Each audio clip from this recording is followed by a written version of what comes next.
Hey there, it's Karina Walsh, founder of the Resilient Entrepreneur Project, which includes the Resilient Entrepreneur Project community on Facebook. I wanted to take a few minutes to do a slightly longer video for you where I could tell you a little more about me, my story, how the Resilient Entrepreneur Project came to be, and why I felt it's such an important thing for us to be doing and an important conversation for us to be having. So, first of all, the Resilient Entrepreneur Project really is a movement. It's not just a program I created or a Facebook community that I started. It's an actual movement to help entrepreneurs and professionals build businesses and build careers in a way that is resilient, in a way that leads to resilience, not in a hustle sort of way that ends up leaving most of us feeling drained and burned out. I'm going to come back to this and explain why that's so important in just a minute. But right now, I really just want to tell you a little more about my story, why I created the Resilient Entrepreneur Project, and what it all means for me. So, my primary business is actually called Shift People Development, Inc. It's a training, consulting, and coaching business that I started in 2014. So I was really unhappy in my career in 2014, and I decided that, you know what, I had to give this entrepreneur thing a try. I wanted to see if I could do it. I wanted to go out on my own. So I left my cushy job and went out and started my own business in 2014, and there's been no looking back. I absolutely love it. Now, entrepreneurship it's one heck of a ride, right? It has the highest highs, but unfortunately it also has the lowest lows. And I've had a lot of great success, but I've also experienced a lot of challenges, as you would imagine. So it took me a couple of years to get my business, off the ground, get things going. And in 2016, things started going really well. Pretty much every seed that I had planted for the past 2 years finally started to sprout, finally started to grow. And I was really excited about that, and I was really relieved. Unfortunately, pretty much every single seed that I planted started to grow at the exact same time. I didn't have a clue how to handle this growth, this newfound success. And I didn't really know what to do, so I just kept going. I just kept doing all the work. I just kept taking everything on, whatever my clients needed me to do, and taking on more new clients. And, it all felt really good in the beginning because this is what was supposed to happen, right? Business was supposed to grow. I was supposed to get busy. And so it was just happening, and I just did it. And in 2017, I doubled my business again from 2016. And then in early 2018, I realized that I was going to have the best quarter that I had ever had. And I was on track to double again. And I couldn't believe it. And then by June 2018, I found myself absolutely exhausted. And I just couldn't do it anymore. I felt like I couldn't get out of bed. I had started to lose my sense of meaning and purpose as to why I started my business in the first place, and I really didn't know what to do. I felt even a little embarrassed and shameful about that. After all, I am a coach, and I should have seen it coming, right? At least that's what a few people told me, unfortunately. So I'm really fortunate that I'm surrounded by amazing people, amazing coaches, amazing health professionals, family, amazing supportive husband who could help me and provide me with the support that I needed. So the key thing that had happened, of course, is that I was my business. I was the business. And when you are the business, when you run out of energy, your business runs out of energy. Because the only energy your business had was the energy you were putting into it. I didn't have my business set up in a way that it was going to be okay without me, in a way that would give me energy. I was putting all my energy into the business. And of course, I ended up getting really burned out. So the first thing I did was I got help from a naturopathic doctor, Dr. Laura Nurse. She was phenomenal. She helped me get my physical and even a little bit of my emotional health back up to where it should be.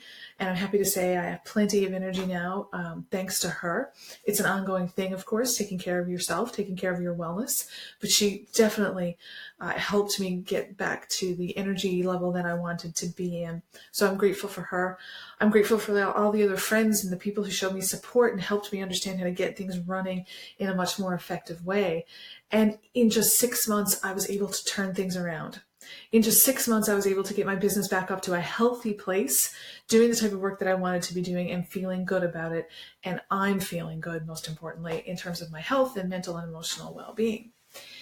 Unfortunately, I also know that there's a lot of people who, when they experience burnout, they don't even maybe know that they have it, or maybe they just don't bounce back as quickly. Maybe they don't have the support and resources that they need to bounce back.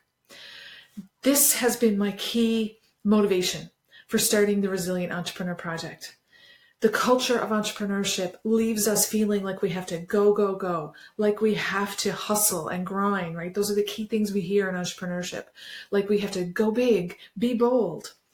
And I think that leads a lot of us to overextend ourselves and to do things in our careers and our businesses that maybe are going to end up leading us to feel drained instead of feeling energized and feeling like we're thriving. That's the culture of entrepreneurship.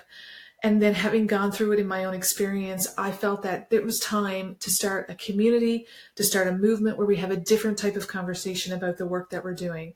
The kind of conversation where we can understand how to do things in a way that won't lead to burnout, how to support each other in a more effective way, and how to change these messages that we're hearing about hustle and go big or go home, and all these sorts of messages that we're hearing. So I felt it was time to start a place where we could have that conversation. So that was my primary motivation. That's why I started the Resilient Entrepreneur Project. Another reason why I felt that I needed to create this community and this group is because I'm a part of a lot of different Facebook groups, LinkedIn groups, and they're all very valuable. You can hop on there and you can ask someone, I need a good accountant. Who's your accountant? Or I need to understand Google Analytics. Who can help me with that? And all of those things are really important. But those things are high-level conversations, and we need to be going deeper.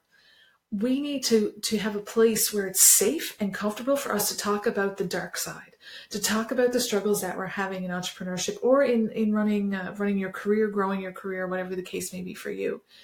And it needs to be a place where we can share our stories, feel comfortable sharing our stories, and then learn from each other's lived experiences as to how we can do things a little better.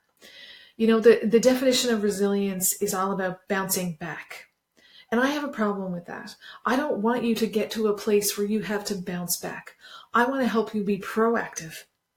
Be proactive in setting up your career, setting up your business in a way that isn't going to lead to burnout, that isn't going to lead to you putting your whole energy, your whole health into your business or your careers, and that's going to lead you to down the road to a very unhealthy place. I want you to be proactive in building your resilience, not reactive in learning how to bounce back. That is the crux of the message that I have for you through the Resilient Entrepreneur Project. If any of this resonates with you, if you are feeling tired, if you're feeling lonely, if you're feeling like you don't have the support you need, like you're ready to give up on this wonderful thing called entrepreneurship, or if you're a professional and you're a self-starter and you also need to learn a little more about resilience and you also want a better community and more tools to learn how to do that, please join the Resilient Entrepreneur Project community on Facebook. Let's get the message out there that there's a better way to do things, that we don't have to hustle, that we can be proactive in keeping ourselves and our businesses and our careers strong and thrive from a place of true wellness and energy. And if this is something that's important to you, please feel free to join our group. I started this community because I think it's time for us to have a different conversation about how we do our work. And we can have those conversations in a way that's supportive, safe, and leaves us feeling better about the work that we're doing and how we're doing it. So if that's what you want, again, please feel free to join our community. Please tell other people so we can get this movement going and help each other learn how to be a little more resilient. Thank you so much for your time. Again, my name is Karina Walsh. Join the Resilient Entrepreneur Project community on Facebook, and let's get the conversation started.